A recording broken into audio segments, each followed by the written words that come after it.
Le bas thaïlandais continue de se renforcer, mettant sous pression un secteur touristique déjà fragilisé par des problèmes de sécurité récurrents. De nombreux voyageurs estiment désormais que leur séjour ne vaut plus son coût. Ce jeudi 14 août à 9h, un euro s'échange à 37,78 bahts et un dollar américain à 32,27 bahts. Un bas trop fort qui dissuade les visiteurs et plombe les perspectives de la haute saison. Le ministère du Tourisme et des Sports a annoncé que, du 1 janvier au 10 août, les recettes issues du tourisme étranger atteignaient 938 milliards de bahts. Au rythme actuel, l'objectif annuel de 1770 milliards de bahts ne sera pas atteint. Sur la même période, le pays a accueilli 20 millions de visiteurs, soit une baisse de plus de 6% par rapport à l'an dernier. Tanay Supornsahasrinsi, président de la Fédération du tourisme de Chonburi, souligne que le baht s'est apprécié de 5 à 6% par rapport au dollar cette année, impactant déjà des marchés clés comme la Chine. Résultat, de nombreux touristes chinois préfèrent désormais le Japon, profitant de la faiblesse du yen. Les arrivées en provenance de Chine ont chuté de près d'un tiers depuis janvier. Selon lui, même si les arrivées long courrier ont progressé ces derniers mois, la Thaïlande risque de perdre des parts de marché si les voyageurs ne perçoivent plus un bon rapport qualité-prix. Il alerte sur l'effet combiné d'une conjoncture mondiale difficile et d'incidents sécuritaires marquants, qui incitent les touristes à dépenser moins, choisir des destinations où leur monnaie est plus forte, ou rester chez eux. Deux affaires récentes ont particulièrement choqué, une fusillade meurtrière au marché d'Ortorkor et l'agression de touristes malaisiens incendiés à Bangkok. Malgré cela, les autorités n'ont pas pris de mesures visibles pour restaurer la confiance. À Pattaya, la faiblesse des arrivées en provenance de Chine et de Corée du Sud oblige les hôteliers à compter sur les week-ends et jours fériés pour remplir leurs chambres. Lors du week-end prolongé de la fête des mères, le taux d'occupation a atteint 80 à 90%, avant de retomber à 30 à 40% en semaine. Le programme de copaiement pour stimuler le tourisme intérieur a eu un impact limité pour les petits et moyens hôtels, pénalisés par des retards dans les versements. Certains ont même dû se retirer, incapables d'avancer les frais. Les opérateurs demandent l'utilisation de l'application Paotang, jugée plus efficace, mais le gouvernement a refusé, invoquant un risque de discrimination envers les autres banques. Au-delà de la hausse du baht, c'est l'image globale de la Thaïlande qui se détériore. Les voyageurs comparent davantage, cherchant des destinations offrant plus pour le même budget, et un sentiment de sécurité renforcé. Si le gouvernement ne réagit pas rapidement pour restaurer la confiance et l'attractivité, la haute saison pourrait connaître un nouveau recul, au profit de concurrents jugés plus sûrs et plus avantageux. Le marché immobilier thaïlandais traverse sa pire crise depuis un siècle. Pour la première fois de son histoire, la croissance des prêts immobiliers devrait devenir négative. Entre acheteurs frileux, banques plus strictes que jamais et offres excédentaires, le secteur vacille dangereusement. La situation est jugée plus grave encore que pendant la pandémie. Selon la Banque de Thaïlande, les problèmes actuels sont structurels, un manque criant de pouvoir d'achat, une offre de logement bien supérieure à la demande et un climat économique incertain.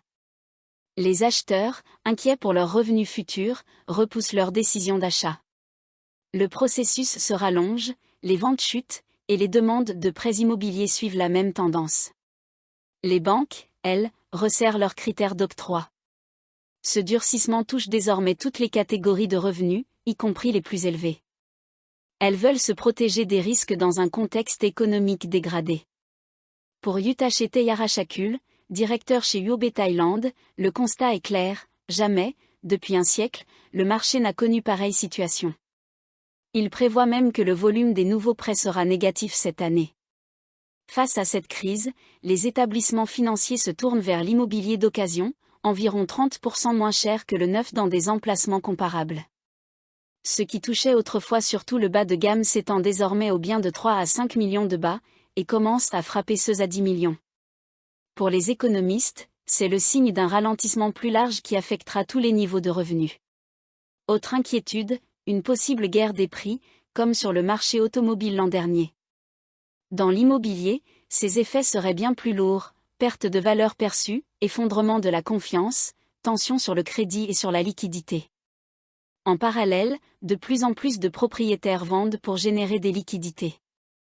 Les prêts non performants continuent d'augmenter, rendant les banques encore plus prudentes. La reprise pourrait prendre 1 à 2 ans, et dépendra entièrement d'un rebond économique global.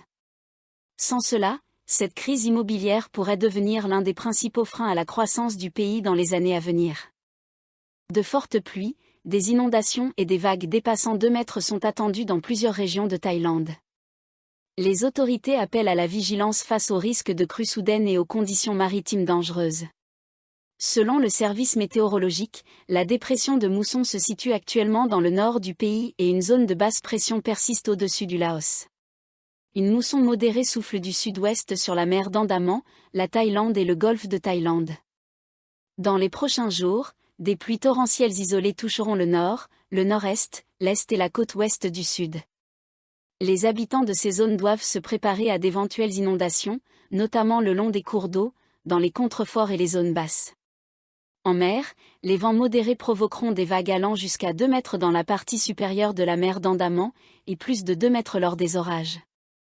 Dans le nord du golfe et le sud de la mer d'Andaman, elles atteindront 1 à 2 mètres, pouvant dépasser 2 mètres en cas d'orage. Les marins sont invités à naviguer avec prudence et à éviter toute zone orageuse. Le typhon Podul, qui a touché terre dans l'est de la Chine, s'est affaibli en tempête tropicale et ne devrait pas affecter la Thaïlande. Prévision pour les prochaines 24 heures. Bangkok et environ, orages épars, température de 26 à 27 degrés Celsius le matin et 34 à 36 degrés Celsius l'après-midi. Nord, orages fréquents et fortes pluies isolées, température de 23 à 26 degrés Celsius le matin et 33 à 36 degrés Celsius l'après-midi.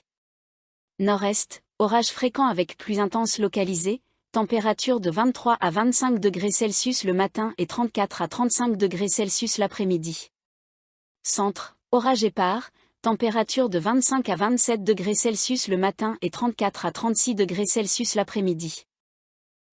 Averses orageuses fréquentes et fortes pluies isolées, vagues de 1 à 2 mètres, plus de 2 mètres lors des orages, température de 24 à 27 degrés Celsius le matin et 32 à 35 degrés Celsius l'après-midi. Sud, côte est, averses orageuses éparses, vagues autour des 1 mètre et plus de 2 mètres lors des orages, température de 23 à 25 degrés Celsius le matin et 33 à 34 degrés Celsius l'après-midi. Sud, côte ouest, orages fréquents et pluies abondantes isolées, vagues d'environ 2 mètres et plus de 2 mètres lors des orages, température de 23 à 26 degrés Celsius le matin et 31 à 34 degrés Celsius l'après-midi.